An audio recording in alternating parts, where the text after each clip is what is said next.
Live from BBR Studios, it is Line Locked, and we are back, baby.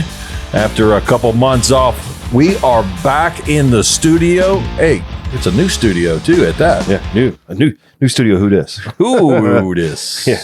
No, we built this probably a couple months ago. Haven't had a chance to use it. Still have some decorating to do and whatnot, and it'll be nice when it's done. And you might hear some funny noises. We got a heater going on over here. You hear that crackling? Yeah, it's our fireplace. It's a fireplace. It's one of those stupid heaters that had to bubble up. We probably should have waited, but I don't care. Yeah, it's one of those oil heaters. They had to heat up first. Yeah, it'll go away. But gosh, so October of 24 was our last race. Mm-hmm. It is now February, so that equals what? 4 months? Not doing anything.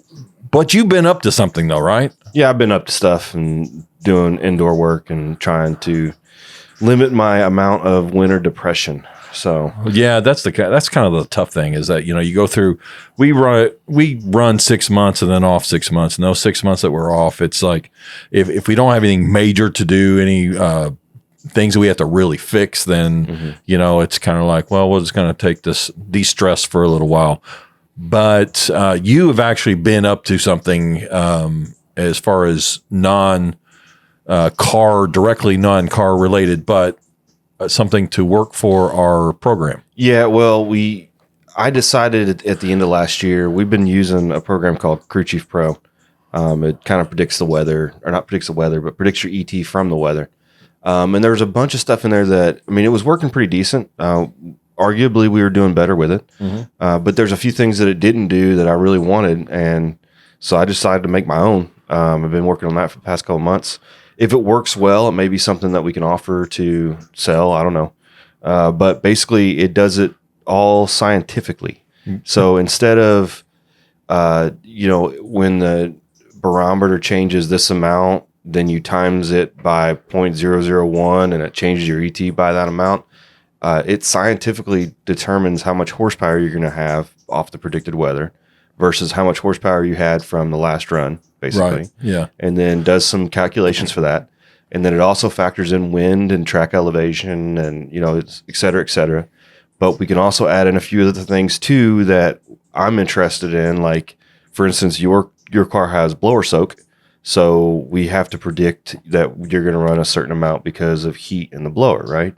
So those are all type of things I want to be able to factor. Yeah. And then the other thing too, that one thing that Crew Chief does not do is it does not factor in air density for drag coefficients.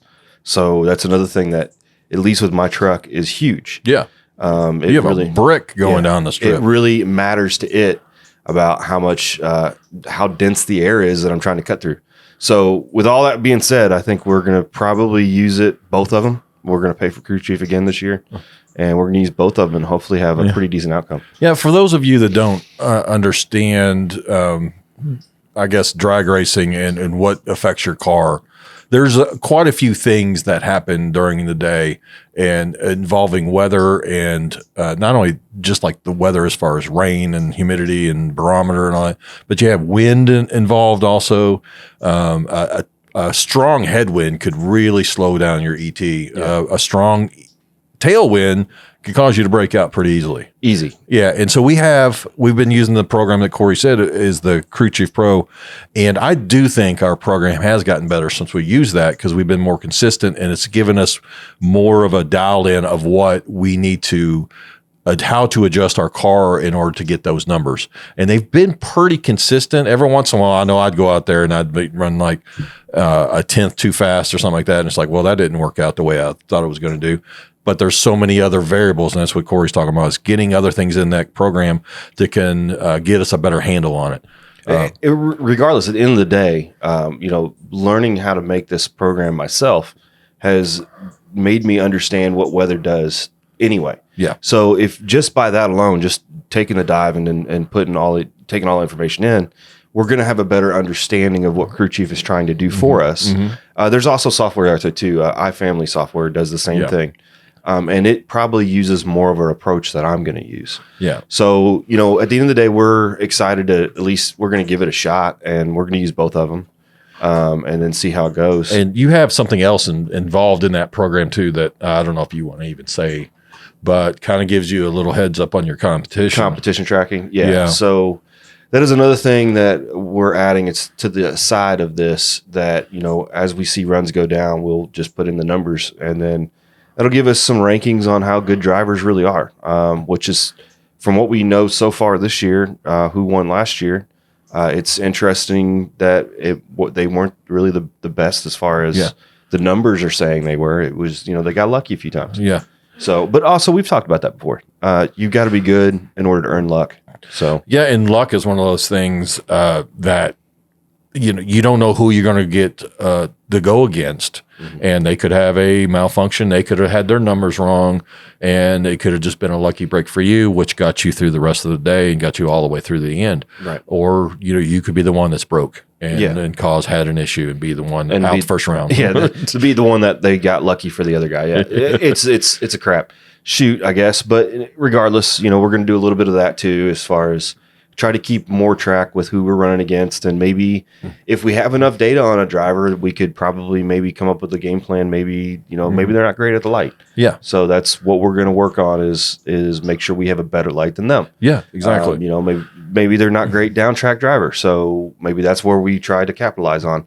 But all those things going forward, I think 2025 is going to be a good season for us. Hopefully, it'll be more of a good showing. If nothing else, we're going to have a lot more content and data and understanding, and we'll go from there. Yeah, for sure. And, you know, we race with a group. It's called Nostalgia Drag Racing League. And I mean, any given day, race day, we could have 160 to 200 cars. And now it's going to be bigger just because we have another group that's joined us.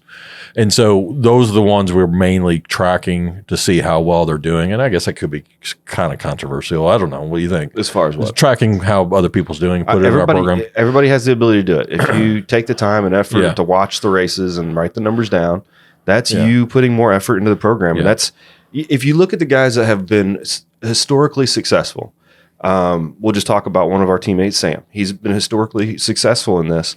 He puts the homework in. Oh, yes. He takes the time in the trailer at night when we're drinking beer and being idiots. You know, he's in his motor coach writing numbers down and then strategizing and figuring things out. You can't be upset with somebody when they win because they worked harder than you. Yeah. And this year that's the game plan. You know, we're going to quit screwing around so much at night. Maybe you just work harder during the day. But you know, at the end of the day, that the person that puts in the most effort is going to have more than likely the best chance of winning. Yeah, I'm excited about it. So, anyways, we do have a lot of episodes planned for you in the future, and we're hoping to do this. You know, we were doing it once a week. And we may still be doing once a week, maybe every other week. I think you're going to have to just get them when you get them. Yeah, it's just going to be one of those things that we tried to stick with a date, but it's been a little bit more difficult. Yeah. But we do have a lot of stuff planned, including some driver interviews in the future again from the track. And we had some of our best ones actually. You know, a makeshift table and a couple microphones and no DJ, just a microphone. two turntables and a microphone. Yeah, we got that coming, and you know, we still have to do our drivers interviews from the last year's championships. Those are always good to watch. Yeah. I always learn something from every one of those drivers. So yeah, I'm looking forward to that. I got to reach out to those guys and figure out when we get them on here. Yeah. So one of the things that we are bringing back from when we did this before is TikTok tragedy. So cue up the music there, Maestro. I don't think I have it on here. You don't. It's gonna be a edit. You have to edit the music in. Cue that up, Jeremy.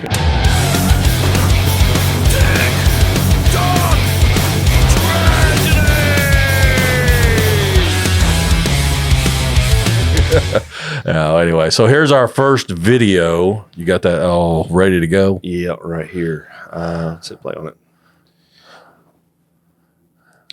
So it appears to be like a Model A. Yeah, and he's already. Well, yeah, that was a quick one. Look at it. Yeah. So tell me about this. So I've seen a lot of drag racers. That rear end went to outer space. Yeah, it did. Yeah, you didn't even see it land. Mm-mm. But you notice that he's fine off the line and everything, and all of a sudden he loses it halfway down the track. So what causes that? To be honest with you, I don't know what his particular issue was, but I've seen it happen where you just lose a tire. Somebody puts a little bit of oil down, and was running like 10.5 wide. So that's more than likely maybe what happened, or he broke an axle. Yeah, that's true. One of the two. He obviously broke the axle at the end. Yeah, we're pretty far panned out right now, and I think it's still out of frame. Yeah, they're still waiting on it today to hit the ground. Yeah, that was a SpaceX situation he had going on there.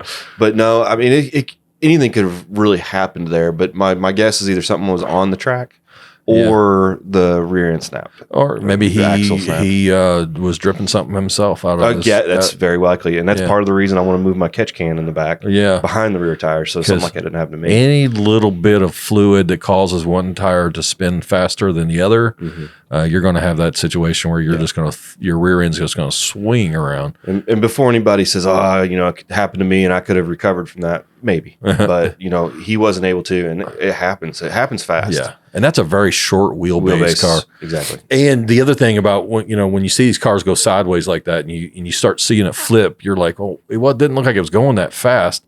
But the inertia of the weight and the center of gravity of that car is causing the weight to transfer and causing it to flip. And it looked like he flipped, 6, 7 times? He barrel rolled several times. Yeah. But he is alive and fine, evidently. No injuries. According to the video, it was a non-injury accident. Yeah. So here's another one here. You watch the car in the left lane. The one on the right lane, that's Billy the Kid. Is it? Okay, there we go. The guy in the left lane, watch him. It's a Fox body, though. Oh, I've seen this one. Yeah, right. Yeah. Boom, hits that tower. That's an immovable object. I mean, that has got to be devastating. Not only to his car, but that's probably not good for his body either. Yeah, and he jumps out of the car. You can see him jump out, and he's fine. Yeah, but God, it just took the whole rear half of that car gone. Yeah, that is too bad. Jeez. Yeah. Look, he rolls out. He rolls out of the car. Wow, man. That was wild, dude. I don't know what to say about that other than good safety equipment. Yeah. We've had that comment before. We have a NHRA safety video on our YouTube channel, Blood Brothers Racing channel.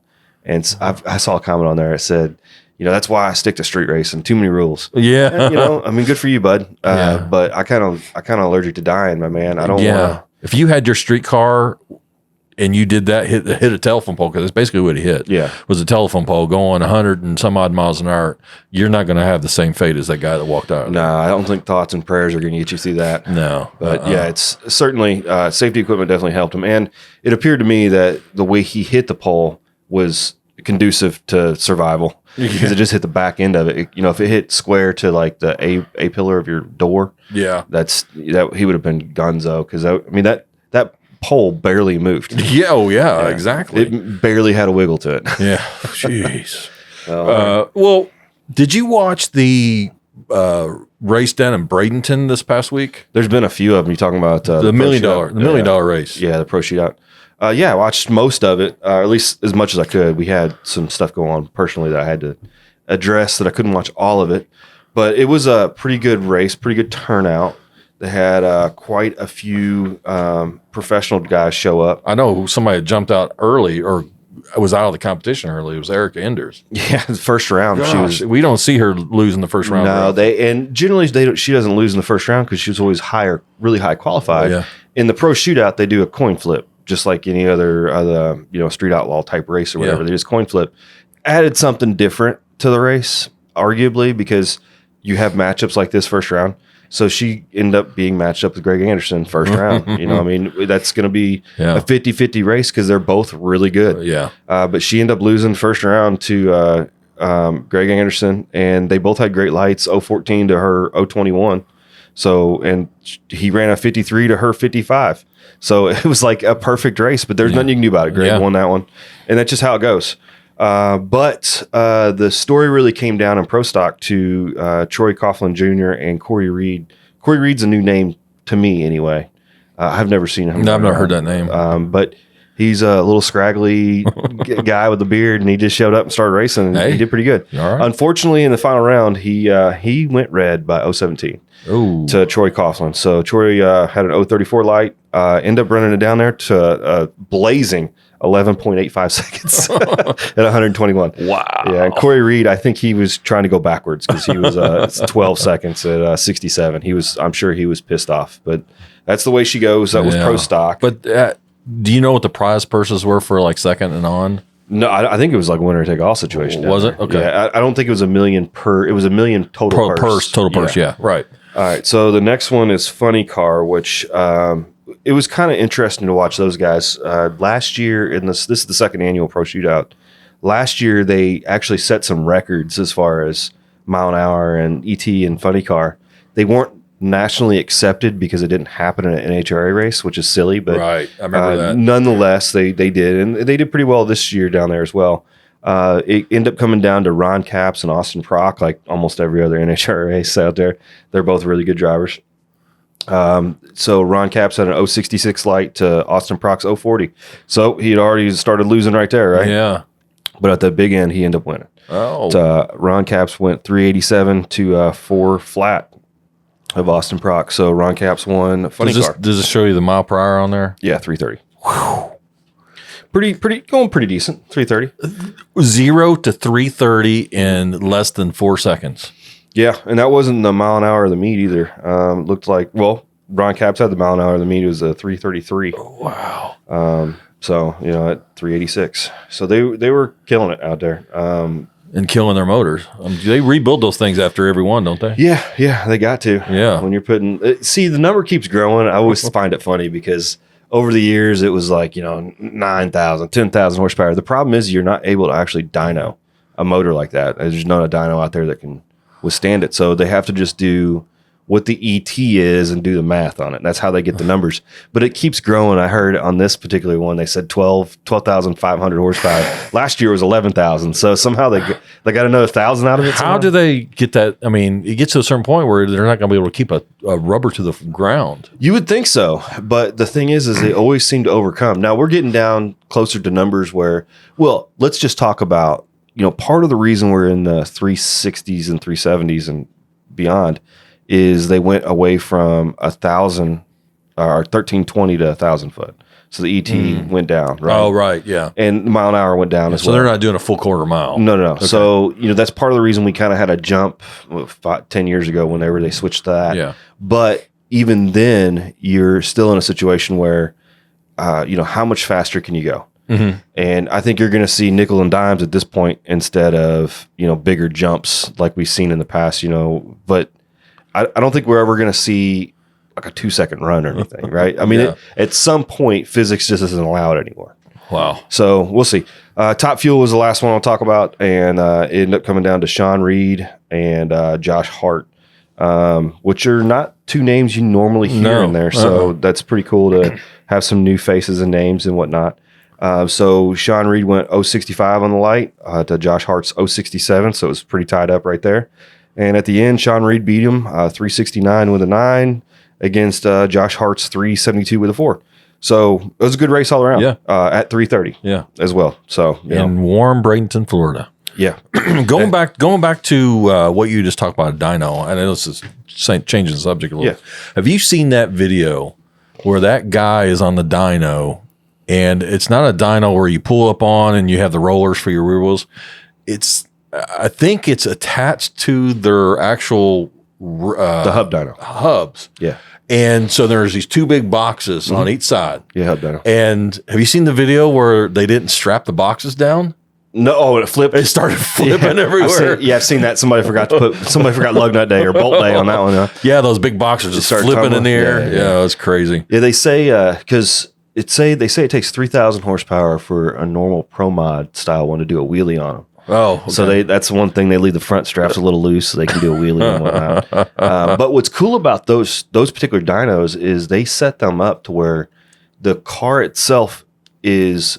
It appears to the car itself like it's going down the track. What I mean by that is they put the front tires up on blocks so that the angle going backwards is the same kind of G-force the oil sees, so that the engine is seeing what an actual run is. Okay, right. Besides that, they can actually, most dynos have this too, but they can actually give you a countdown. You let go of a button the same way as anything else, and you make an actual pass, and it gives you all your increments. Oh, that's awesome. You know, it's really cool. It's expensive, I'm sure. Wow, Nothing we can afford. No. Wow, damn. That's pretty cool, though. I saw that video and I was like, somebody's going to be paying for that. I mean, I'm sure those things are not cheap at all. No, they're the dyno, the hubs themselves. I think the hub dyno is like around $50,000 if you buy them brand new. Wow. I've been looking for them used, but I still can't afford the $25,000, whatever. So looking for sponsorship if he wants to pay for it. That's when we need some sponsors, man. That would be nice. Actually, though, you know, we've been in talks with Auto Rod Controls, our good friend Rich and his team over there for the switch panels and for your race car or your street car. And they come in different configurations as far as the number of switches you have. I particularly have an 8 switch in my car. But those guys are on board with us a little bit. If you're ever out and you have those products and you need one of those products, you can reach out to us and we will set you up with something really cool. They got some really cool designs there. What do you think about let's go ahead and take a break, and then we'll come back and we'll talk about how our year went last year. Is that what our topic is today? Yep. All right, year in review. Year in review. We'll see you in a little bit. Do you need an engine built right for your car? Take it from us. Call Performance Automotive in Bethalto, Illinois. Whether it's a small block, big block, Chevy, Ford, or even a diesel. Call Mike or Gordon. These guys are guys that you can trust. That's Performance Automotive, and tell them Line Lock sent ya.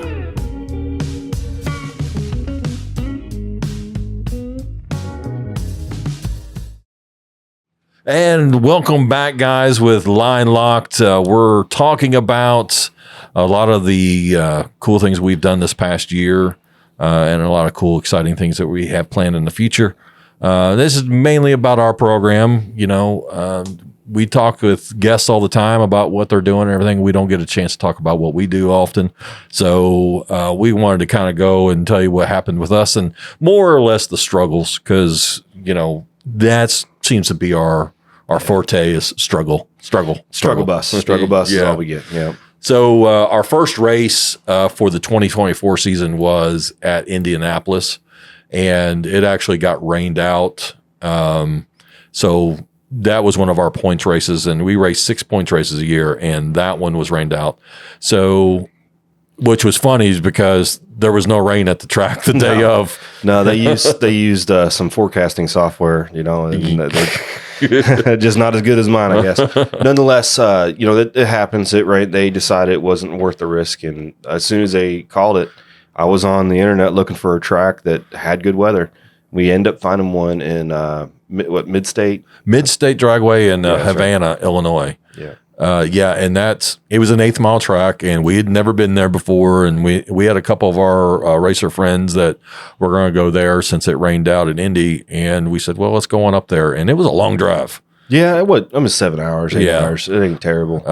And we didn't know what to expect when we got there. And I'll just say, the guy that owns it, we didn't meet him, but we met the track director and everything, the manager, and those guys were all nice, and they really do have a nice track that he told me we want to be the best 8th mile track in the nation. They're on their way. Yeah. They really seem to be very passionate about making it a good track, and we can appreciate that. Yeah. So we raced there, and it wasn't for points or anything. We were just bracket race. It was a bracket race, normal bracket race. Mm-hmm. And that was actually probably one of the more exciting races we've actually been to all year because of what happened to us. And my story didn't really change it. I could get my car to go right or go straight, I guess. But eventually ended up getting it straight for the eliminations. And we had that thing up in the lift in the trailer trying to measure the rear end and how square it was. And which is odd because the year prior, we really didn't have that much issue. But we were doing weird stuff, but it wasn't. it was going a little faster too and stuff. And I think eventually what it boiled down to was the front end was so loose and out of adjustment, and it would adjust itself however it wanted to, depending on what was going on. Yeah. And so we could never lift or actually launch without it going left or right. But we solved it, and I think I went 2 rounds there against some of the local guys there. But the big story was, and I was videotaping this, watching you go down.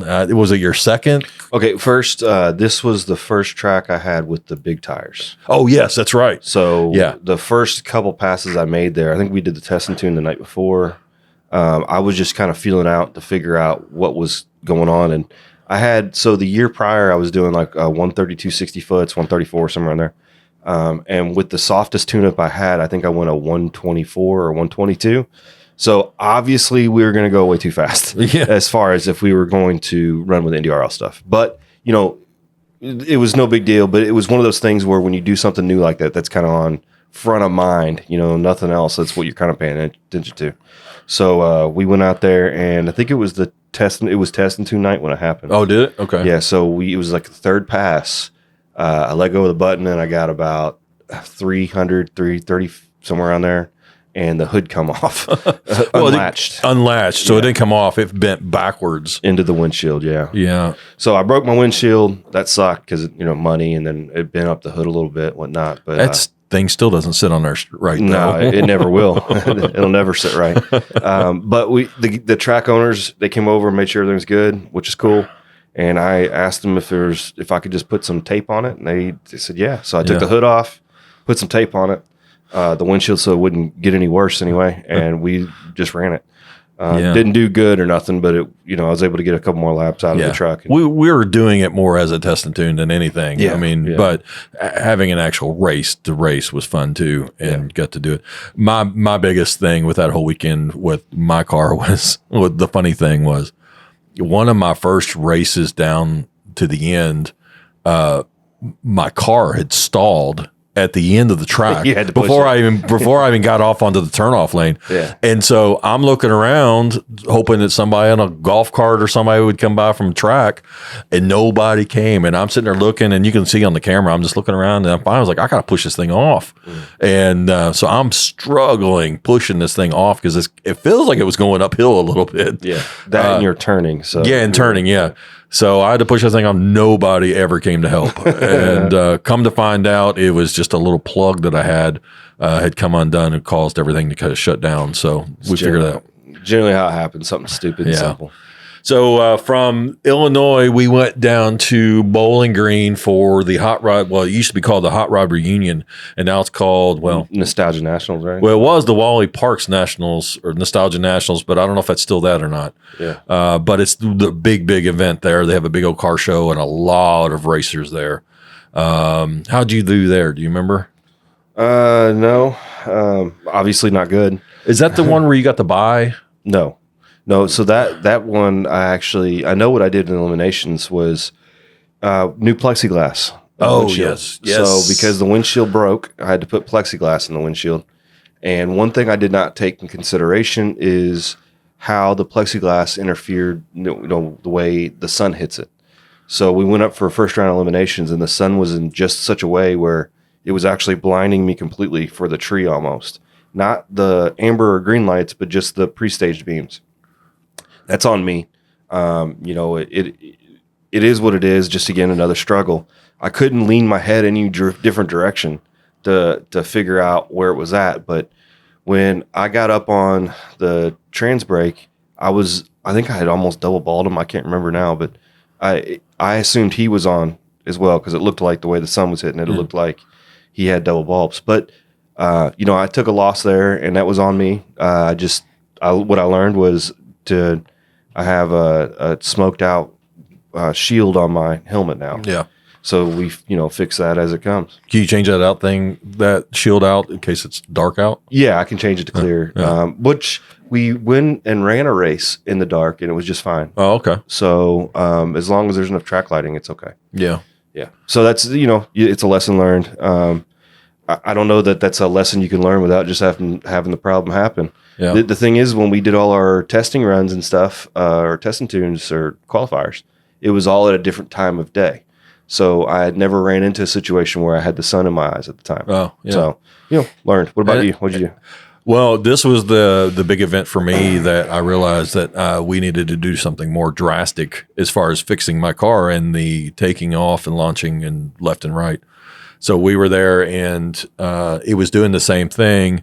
And it was actually going from like center lane to wall, not hitting anything, but center lane to wall quite a few times. The commentator even remarked about it, how bad it was. And we tried to do some adjustments in the pits. We got it up on the lift again and reset the toe. It seemed to get worse as we went. We even staggered the tire pressure in the back, hoping that it would help. And it seemed to help a little bit, but it was just a temporary Band-Aid. And my last qualifier, we got 4 qualifiers that weekend. My last one, we had just adjusted it. We got it up on the jacks and adjusted it the right way we're supposed to do it. And I couldn't even drive out of our pit stall. I mean, I tried, and it just wanted to turn itself to the right. It was so bad. So we parked it. There was a vendor there. I think it's Checkered Racing. They had subframes that bolt in. And they happened to have one for my car. And so we scrounged up the money right there and picked it up and hauled it back and put it together. And took, how many hours did you say we had in that thing? About 40-something hours total? Roughly 40 hours. So we got that thing in. And but my Bowling Green Hot Rod Reunion Wally Parks day was over. So so we went to Norwalk. Norwalk. We didn't even go to a testing tune with that either. We just decided to go 8 hours away and just 8 hours away, and we had not had that car down on the track at all to see what it was going to do. We did our best to measure all the angles and the toe in and camber and caster, blah blah blah. And I got out there, and it was the straightest that car has ever been. Yeah. And it worked out great. Almost boring. Yeah, it really kind of is. Yeah. If you're not fighting the wheel, which I was doing quite a bit, and my biggest term was squirrely. It was always squirrely no matter what. It was going side to side. Now it's just straight as an arrow. You don't even have to drive the thing. Yeah. Didn't do good at the race, but it was a good day to see that car went really well. How'd you do it in Norwalk? Did decent in qualifying, and then ended up getting Brian Snyder. And I think I lost to him with, was that a red light? Was it a red light loss or a breakout loss? I can't remember which one. I think it was a breakout loss. Yeah, because you guys were neck and neck. It was an 899 to his it was my 898 to his 899 or something. Yeah. Double breakout. I think that's what that one was. But, and the lesson I learned in that one was when I let go of the button and I saw, we were neck and neck and just ran it out. This whole year we had some strategies that we decided to change from the year before, and I just ran that out. It just, to me, that was one of those 50-50 chances, luck of the draw. Mm-hmm. It just is what it is, because I think we both had decent lights. Yeah. It was 40 lights or something. Yeah, the lights were really good. And we become friends with the guy he raced. That's a good thing about this. Somebody beats you or you beat them. It's usually not in what we do. It's usually not, people were really pissed off or anything. We became friends with him and his group, and we've learned stuff from him, and I hope he's learned stuff from us, but it's to line up against us. That's what he's learning. Yeah, exactly. Yeah, we're like the targets here. Yeah. But yeah, it was a good day. Then we went to St. Louis. You can find me in St. Louis. Yeah, it's one of my favorite tracks. Hot. Yeah, it was hot, but they have a go-kart track. That was made it a little bit better. Yeah, we did do that again, didn't we? Yeah, we went on the go-kart track and lost again. When you have a fat body like me, those go-karts don't like to go very fast. Yeah, it's a lot of wind resistance. Yeah. But St. Louis was good for me. Didn't win, of course, but the car continued to go straight, and I just made my own stupid mistakes. You get in your head when you get up to the line, and you think a game plan, and then you change it without, maybe subconsciously, I don't know. You change your your way of doing things. And that's the one where I let out on Artie halfway down the track. I don't even think I was the 8th mile yet. And I let out and he got back in it immediately, but it slowed me down enough that I couldn't catch him again. And he beat me on that. What did you do there? Those are lessons learned that, again, you got to learn them as you do them. You don't, especially if you set your car up honest, you don't really want to mess with your ET and speed until maybe mile an hour cone or just before. But I broke an oil pump. That's right. Yeah. So we don't know exactly when or why, but it snapped the oil pump drive portion of the oil pump. So I noticed we had some oil issues, pressure issues, and I decided to park it, which was good because when I got back and pulled the pan, the oil pump was just split in two. I know I made the right decision. So, put a new oil pump in, but I didn't actually run eliminations at all. Yeah, you were noticing the oil pressure was dropping at the end of the track, right? Well, I noticed that when I let go of the button on the race pack, it showed that I had lower pressure than normal, and then I could only get like 15 pounds on the way home. But the way back to the trailer. You drove that thing all the way back home?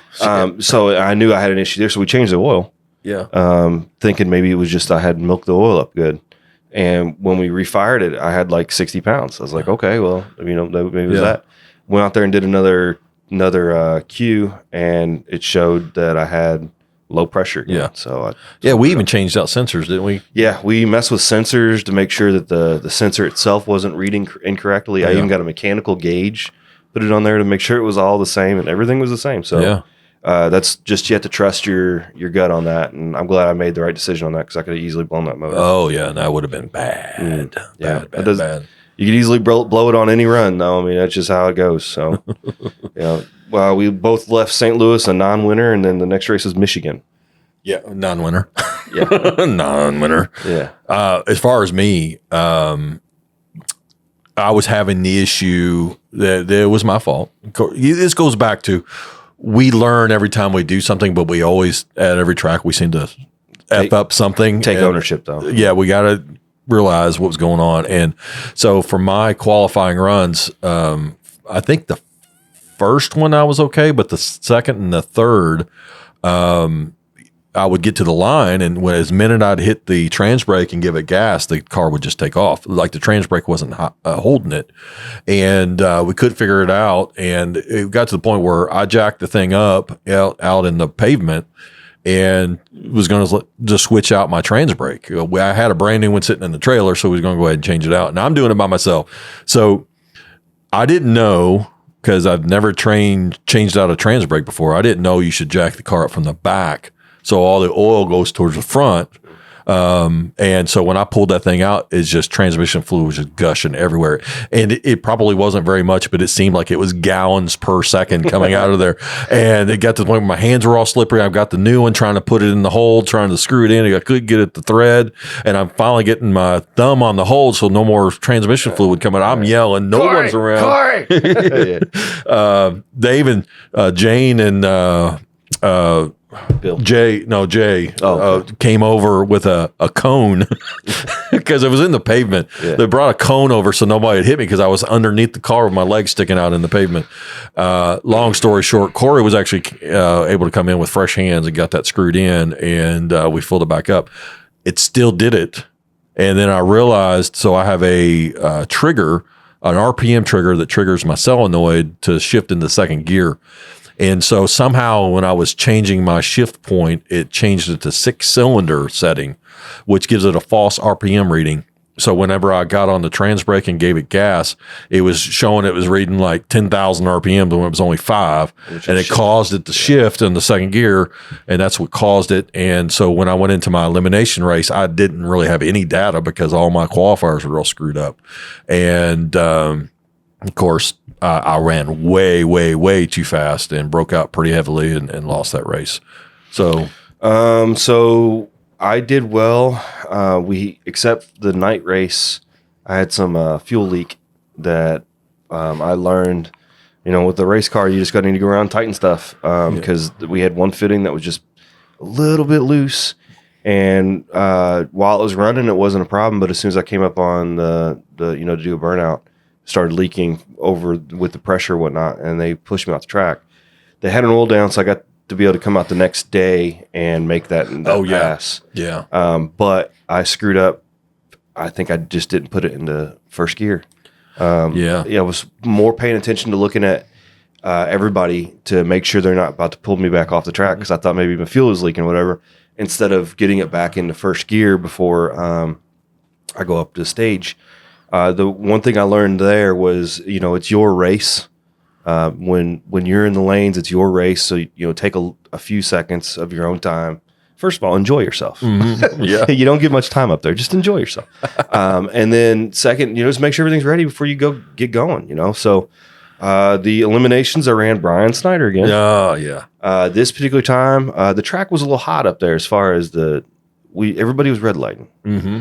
And I think I red light 001 red, wasn't it? Yeah. 001 red. And as soon as I saw it was red again, I went back to my strategy. I'm just going to run it out, try to learn something from this. And end up running like a 9 flat with a 1 or something. Not 1. It was like dead on with something. It is what it is. But I end up red lighting with a 001 red. I believe that was the race. Speaking of red lights, going back to Havana, the first race, didn't you have an issue with the red light because you thought that it was the first person that red lit? Yeah, so it depends on if you're in an IHRA track or a NHRA track. And it actually doesn't even depend on that because the NHRA track at Indy has turned to this where it's called True Start, where it used to be first or worst. Now it's worst or worst. Yeah. With as far as the light. So normally when you handicap start, you'll have the guy that leaves first has the first opportunity to red light and lose, right? With a true start, it doesn't matter. It's whoever has the worst red light. So if somebody, say me and Chris was running, he had a full second head start. If he red lit, it doesn't show down the bottom that he red lit at all. He's just going down the track, right? Whenever I let go of my button and I actually break the beams, then it will come up to who actually had the worst red light if we had both red lit. So that's something new to learn too. And that caught you off guard because you were thinking, so in Havana, I should have, if it was running on NHRA rules, I would have run that round. We both red lit, but I red lit a little worse. But I was like 2.5, 3 seconds on a 8th mile track. Delayed, wait on this guy. I think his index was something like 8 seconds something, and then I think I was running 5:30s, something crazy. I don't know. So I was sitting there for quite a while, but it goes back to I red lit a little bit worse than he did, and then that particular track it was worst to worst. I don't know. I don't know. Huh. Yeah. Well, from Michigan, we went to our last race in Bowling Green, back there again. This is the Fall Classic. This is actually put on by Nostalgia Drag Racing League and DRL.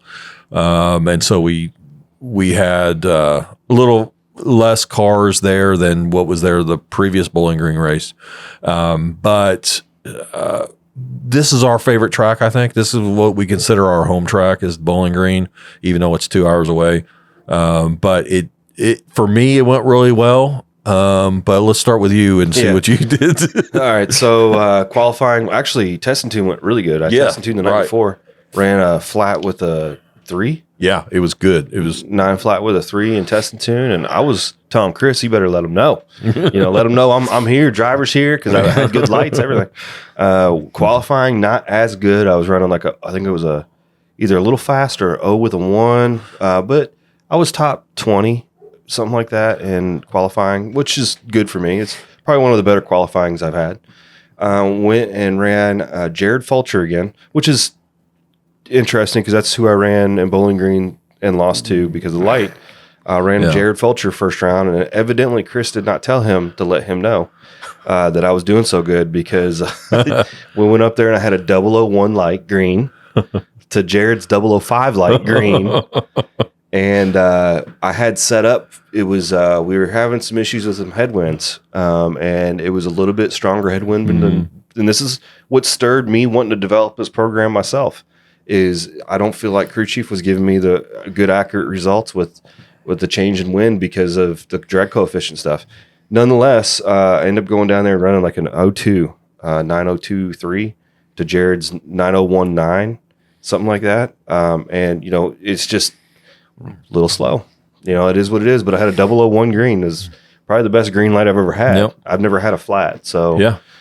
you know, it's the lesson learned there was nothing to be learned because everything was done correctly other than when we went up to the line. I told you that we were going to be a little slow because of the headwind. I just didn't know it was going to be too slow. Yeah. I was thinking it was going to be about 0.15 slow. Yeah. But if you would have, if it slowed you down by like a tenth, that would have been the race right there. Yeah. So if you ran a 902 and he ran a 901, then that's a tenth. Yeah. a hundredth. I debated. It was. We were only 10 numbers away from each other, or 12 numbers away from each other. He did say he hit the brakes a touch, so he was probably set up a little fast. I think he sets up fast. That goes back to our talking about strategizing against other drivers and stuff. You know, that's something I need to mark down. He probably sets up with a 99, something like that. And it's something you just got to think and think through. The thing is like we were dead even at the light. There was nothing to be gained there. Yeah. All I had on him was 0.004 of a second. That's all I had. If he would have ran if I would have ran anybody else or Jared on a normal day, because I don't think he runs normally. I don't even set up for a 00. I usually set up for a teen on the light. But nonetheless, if I would have ran somebody that ran like a 22, right, a 30 with my 001 light, my 023 at the other end would have still won. Yeah. Yeah. I would have had 18 numbers ahead. Yeah. I would have been fine. But this is not how it panned out. Yeah. You did exactly what you were supposed to do. And you said, we decided this year we were going to die honest. So we weren't going to set up fast. I debated in the staging lanes. I said, I should probably take 10 pounds out, only because I knew that headwind was a little stronger. Yeah. But I didn't. I decided one of the things I made a decision on was whenever I made a decision at the trailer, as far as weight or whatever, I was not going to change that when I came into the lanes. Yeah. That's something that we have both agreed that's probably not the best strategy. So that's something we're going to change this next race is, if there's conditions change, you got to change for the conditions. Yeah. And for any of you guys that are listening that are just getting into drag racing, maybe, we've been doing this for a few years. We're going on my 4th year. Corey's been doing a couple more years longer than I have. But, it's rare that a person can just start from the beginning without any knowledge or anything and do very well. It takes time to learn all these little intricacies of intricacies. What the hell's that? That's a word, but it's not. I don't know if it's the right word. Little variables. Say, okay, let me say variables of all the things you got to deal with. Learn, adapt, and figure out. And that's why we struggle a lot is we're learning as we go. And then you have on top of that, things break, things need to be changed, those kind of things. As far as Bowling Green is what I did. I had the best race I've ever had since I've started. And I went out there and I did not do a test and tune. So I went straight to qualifying, and long story short is I ended up being number 1 qualifier, and maybe a little controversy there, just because there was another guy that was the same as me as far as I ran a 10 with 10-0-0-1. And he ran his number with a 001 also, but I ran before him, right? Yeah, he ran first. And so they gave me the top spot, which, to me, it probably should have been shared because we ran exactly the same. How do you share? I don't know. You can't. But I know you've got to make a decision whether it's going to be first to do it or reaction time or something. Yeah, I think it needs to go down to reaction time. Well, maybe, but at the rules we had at the time, you got it because you ran before he ran. Yeah. So I end up being. Well, think about it this way: you say you did it in first round of qualifying and he did it in third round of qualifying. Who should have it then? Well, should it be based on reaction time? No. Well, I think it should be based on who did it first. Okay. Well, it just sucks for him because we might be in that position too, where we did the same thing and then we lost out. And I talked to him afterwards, and he totally understood, and that's just the game you play. I mean, the rule that was set on was the rule that it's always been. Yeah. So that gave me number 1 qualifier, which was a big thing for both of us, just because it's starting to finally pay off. It feels like that the work we're putting in is doing something. Neither of us have been that close to being number one. I think I was third or fourth one time last year, maybe.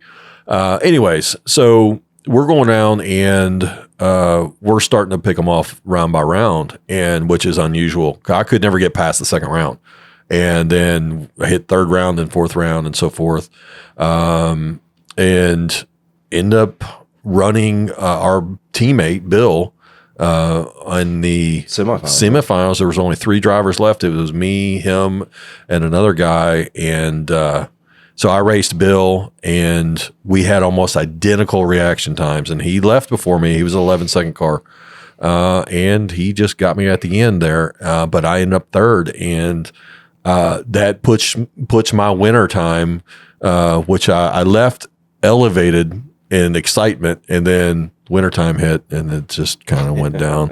But I'm still excited because I think both of us now have our program where it needs to be competitive enough that we can, let's say, finish the season in the top 10 in points. That's my goal. Yeah, that's was my goal. My goal was to win, to be a number one qualifier, to be top 10 in points, and I hit 2 of those, and so that makes me happy. So what would you end up finishing in points? 7th.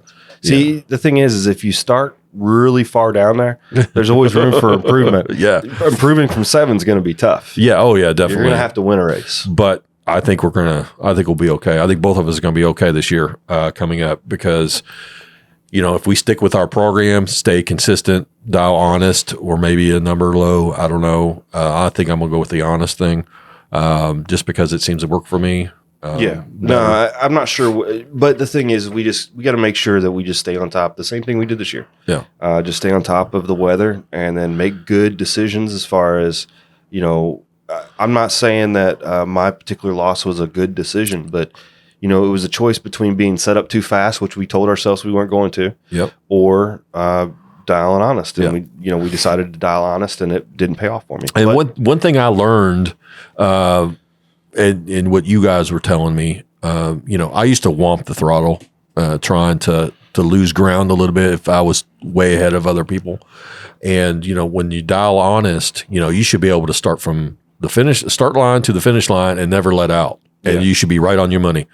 But I learned to start scrubbing brakes and doing other things to try to slow me down. And that, I think, was the changing factor for me, was instead of womping or thinking too much, just put your foot on the brake from the very beginning and just slowly roll into it if you need to slow down just a little bit to help you not break out. Ideally, again, you don't want to mess with anything until you get a little bit further down track. Oh, yeah. 8th mile is not the time to be making a decision. Yeah. I mean, doing or actioning on the decision. Particularly if you're running an 11-second car, or not 11, if you're running a 9-second car, you may not actually see him till 1,000 foot. So well, the biggest thing for that weekend for me was you ran Jeremy.